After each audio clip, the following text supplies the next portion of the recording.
Banana. Okay. Everybody, how we doing? Welcome back to Crispy's Collections, and today we have another Magic the Gathering opening of the pre-release for Kamigawa Neon Dynasty. Now, we have a set booster here that we're going to look through, just a normal old booster. We're going to go through all those cards. I just played a pre-release this weekend, so I got some pre-release packs in here that I've already opened, and I made a deck out of. So I will show you a little bit of that deck, that little bit of a 40 card build, along with all of the uncommons and rares that I received in the draft as well. So you'll get a nice look at the Kamigawa set thus far. Let's take a nice clear look at Kamigawa. All right, here we go, y'all. Oh, Kamigawa Neon Dynasty. Pretty cool set. I honestly, are you guys excited for this? I was not as excited as I thought it was going to be once I entered drafts and stuff, but yeah, this came out to be a really cool set, flavor-wise, the ninjas, the colors. I mean, they did a really good job with this one. So let's take a nice look at this set booster. Chance for some mythics here. So I'm just going to throw this out. I have opened 10 packs so far. They've all been draft packs. I have not received a single mythic so far, so I'm really hoping this pack gets one. I don't even know what that is, but that is pretty cool. All right, we got a Tranquil Cove that is foil that looks like pretty bussin'. Like, look at that. That's pretty gorgeous, honestly. Like, I don't like, these lands aren't like that amazing, but it's not bad. All right, we got Seven-Tailed Mentor. We got a Samurai. Upriser Renegade, okay. Gets 2/0 for each other modded creature you control. Not a bad mechanic, I do like that. Guardians of Oboro, Moonfolk Samurai. This is a blue card, but it looks black. Defender can attack if you have a modded creature. Automated Artificer, I guess a little bit of ramp for only artifact spells. Ironhoof Boar, useful for the channel. Channel ability is really good. Basically, you can utilize channel as an instant or source or instant speed, and you like pay the 2, discard it, and then use the ability. I've gotten screwed by that quite a bit. Oh, nice! We got a Thundersteel Colossus, one of the a decent, you know, uncommon vehicle. Trample Haste 7/7, crew 2. If you can get that cost down from 7. Pretty good. All right, we have another uncommon Renegade. Gets a 2/0 for each other modded creature you control. I'll take that. I've kind of created my own modded commander deck. I know that there's a new precon that's a mod deck with that snake dude. Vishkano, I think his name is. I made one with Grumgully, who is in that deck, and this one could get pretty huge, so that's not bad. All right, get some red removal here. Flame Discharge deals X damage to target creature or planeswalker. If you control the modded creature, it deals more than that, +2. Take it.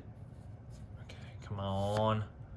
Okay, I'll take it. This is in my personal favorite saga of the entire set.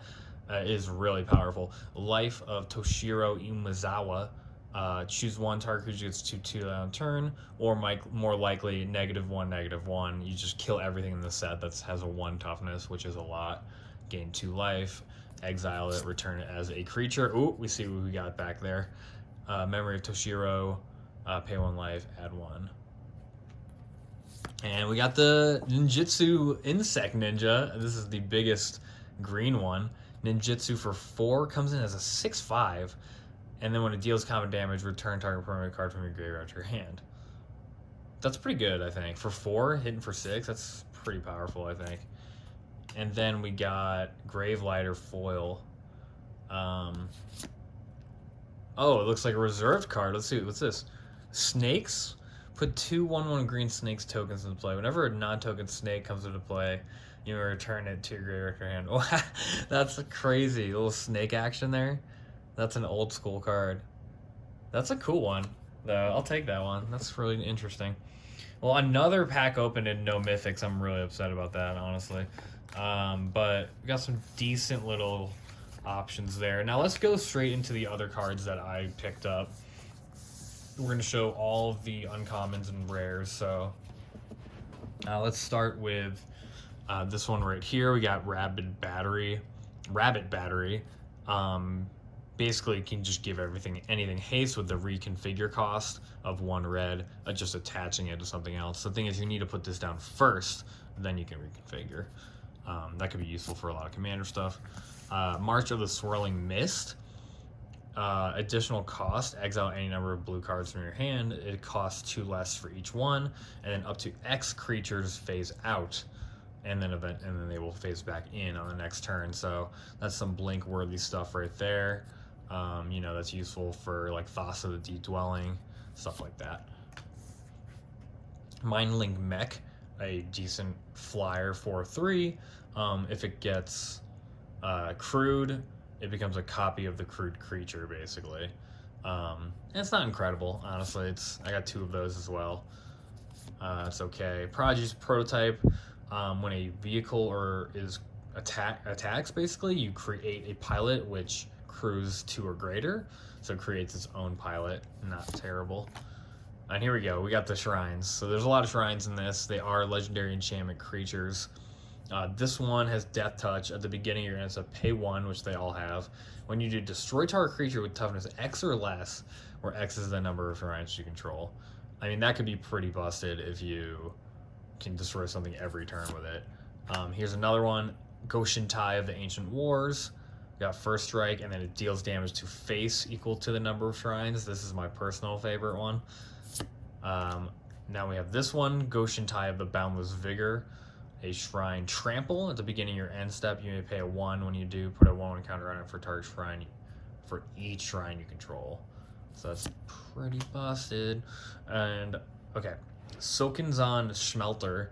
At the beginning of your combat every turn, if you pay 1 and sacrifice an artifact, if you do, create a 3/1 construct artifact with haste. I mean, if your whole deck has like a Rakdos theme of sacrificing, you know, artifacts, there is a sub theme of that in the deck, or in the whole Kamigawa set here, you know, you can make it happen. We got Asari Captain with haste, and then if a samurai or warrior attacks alone, it gets 1/0 until the end of the turn for each samurai or warrior you control.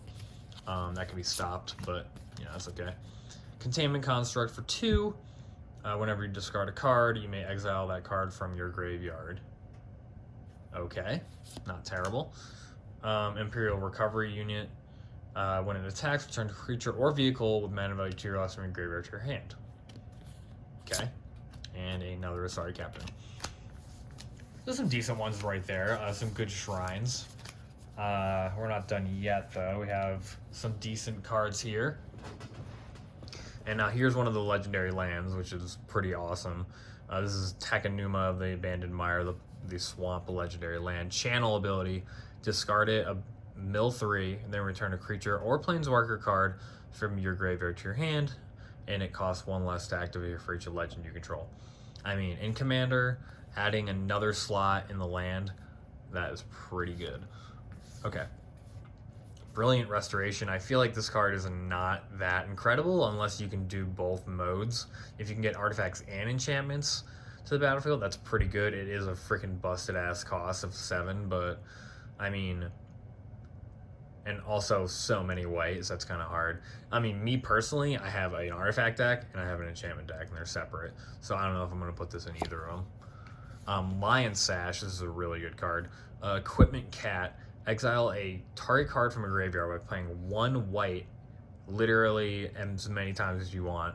And if it was a permanent card, you exile, and then you put a 1/1 counter on the Sash. And the Sash is reconfigured to another creature, giving it 1/1 for all of those. So, I mean, it's just able to grave hate so well. That's a really good card.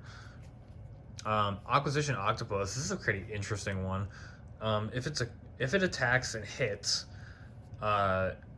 basically you draw a card, which is good, but it's a 2/2 for 3, and you have to reconfigure it for 2. So in my experience, it wasn't that good.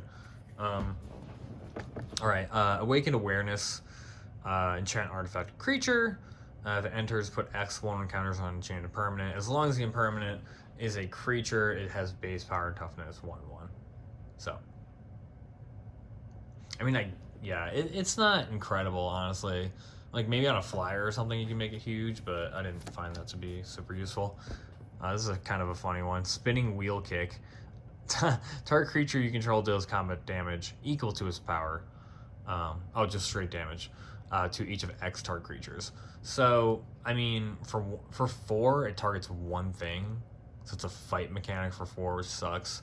2, 4, 6 fights 2 things. I mean, it's just really expensive. I honestly used it once for the 1 ability and it felt shitty. Orochi the Merge Keeper is a Snake Druid.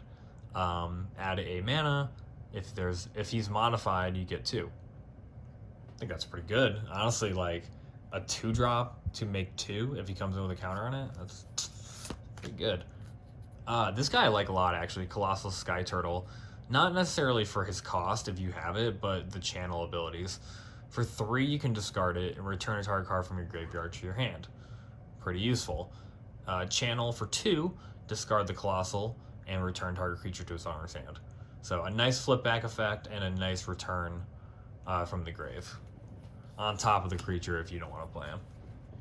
Alright, Towashi the Guidebot. Enters battlefield, put 1/1 counter on a creature. And then for 4 and tap, draw a card. And then it costs 1 less to activate for each modded creature you control, which could end up being literally 0. So this could be just draw a card. I mean, that's... If you got that going, that's pretty awesome. Alright, here's a favorite of mine. Roaring Earth for 2. Enchantment, landfall basically. Whenever a land enters, you put a 1/1 counter on target creature or vehicle. And then you can channel it to become basically its own Hydra creature on a land. This shit gets out of hand. And it is very useful. Along with the Kami of Transience. For 2, trample whenever you cast an enchantment spell like that one, Roaring Earth. You put a 1/1 counter on it. You put this down early in the game in a draft, it's going to take over. Beginning of each end step, if an enchantment card was put in the graveyard from the battlefield, you may return Kami from your grave to your hand. That's super good right there.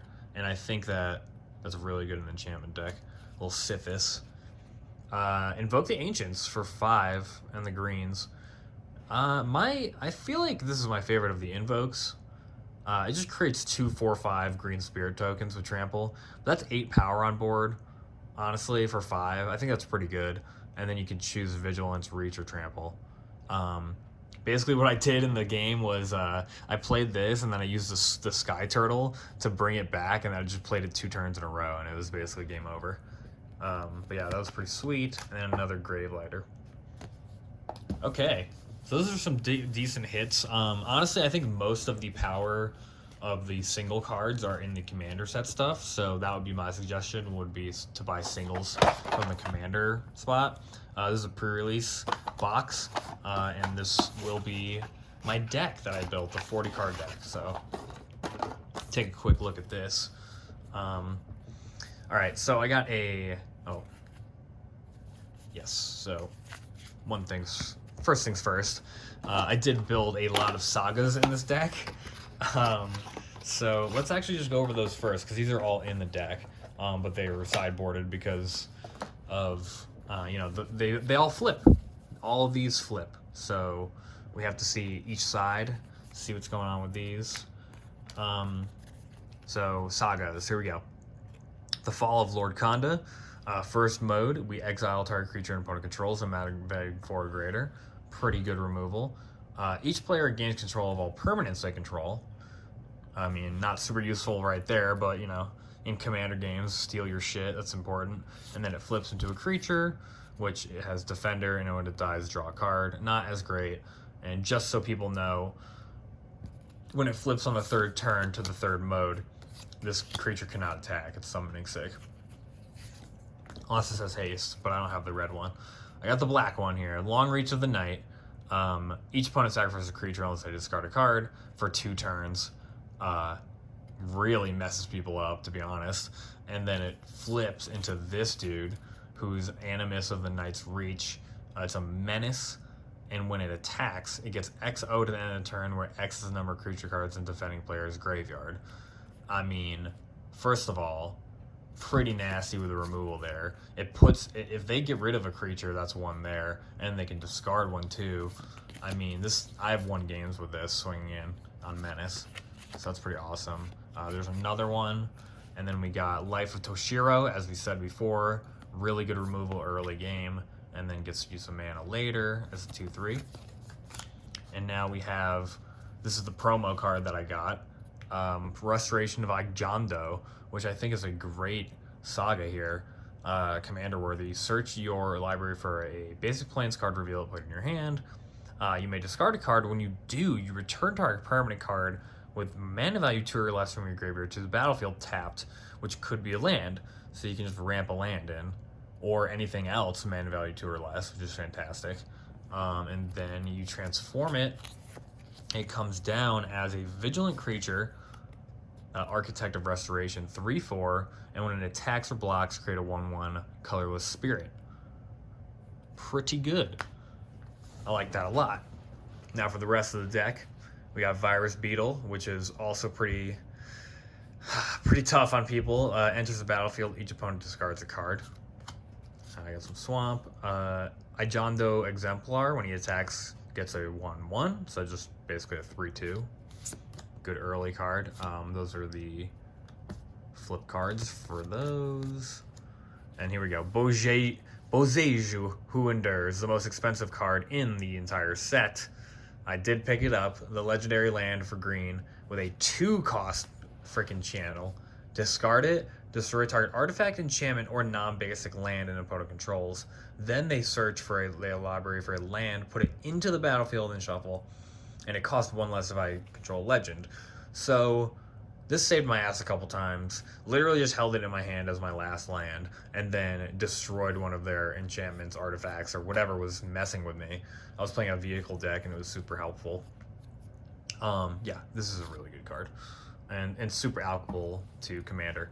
Now this is my favorite card in the set. I know it's a common, but Ninja's Kunai. For 1, it comes down. It's an equip for 1, which kind of, but equipped creature has 1, sacrifice the Kunai, it deals 3 damage to any target. I just love having this on board. It's just such a great little threat, and just a utility card, just a nice utility card. And it's a Ninja Kunai, I mean, come on. Whew. That's pretty awesome, right? Azusa, oh yeah, she's coming. I did get 1 more green enchantment, I'll show you in a second.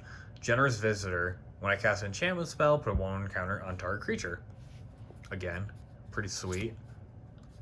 Norika Yamakaze the Poet. Vigilant 3/2. When a samurai or warrior attacks alone, I may cast a enchantment card from my grave. So if they somehow get rid of those, they come back. That's right. Blossoming Sands, really pretty. We got Naomi, the Pillar of Order, for 5, which is kind of a lot. She's a 4/4, but when she hits the battlefield or attacks, if I control an artifact and an enchantment, I create a 2/2 samurai with vigilance. Guaranteed to have enchantments down, and usually have an artifact with the kunai, or potentially this. Leech Gauntlet for 2, just give something lifelink, or it's a 2/2 lifelink. Not too bad. Uncharted Haven, this is the land that comes in tapped for any color.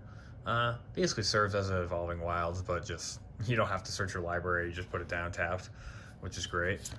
Okipa Salvage for 5, it's basically a return from the grave card, and then you put 2 1/1 counters on that permanent if you control an artifact and enchantment. And that's kind of the theme that I'm running with in this deck. We got another enchantment, Jukai Preserver.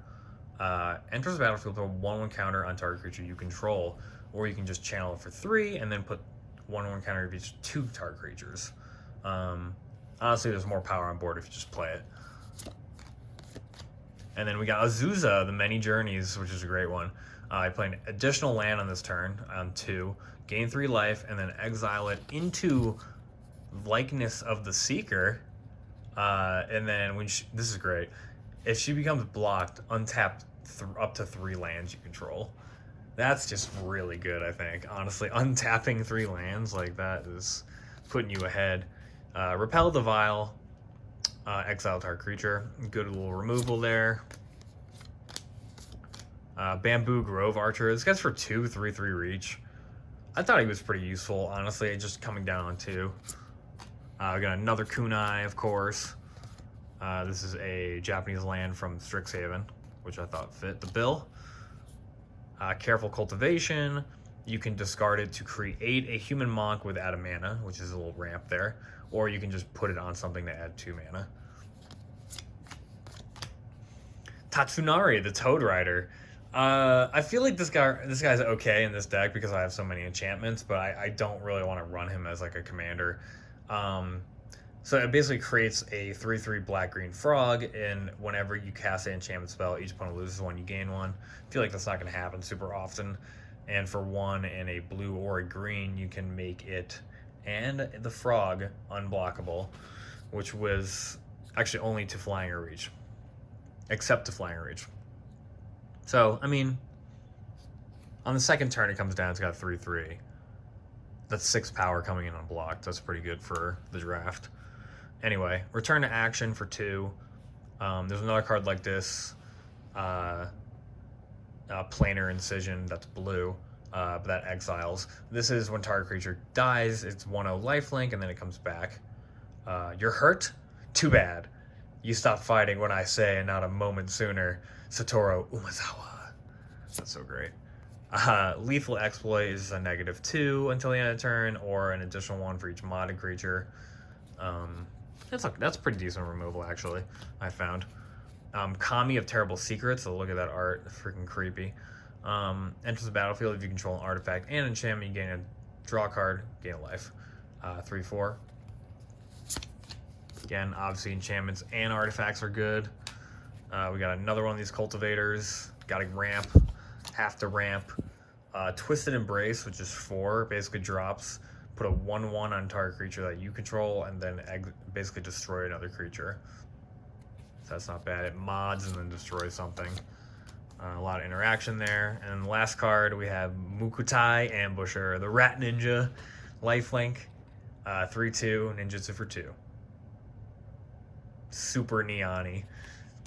All right, ladies and gentlemen, thank you so much for watching, tuning into Crispy's Collections, and keep supporting your local game stores and playing with your friends and enjoying Magic as it is in this year 2020. We got a lot in store this year, but I'm glad to show you some new cards from the set, and keep on playing out there. Enjoy yourselves. Peace out.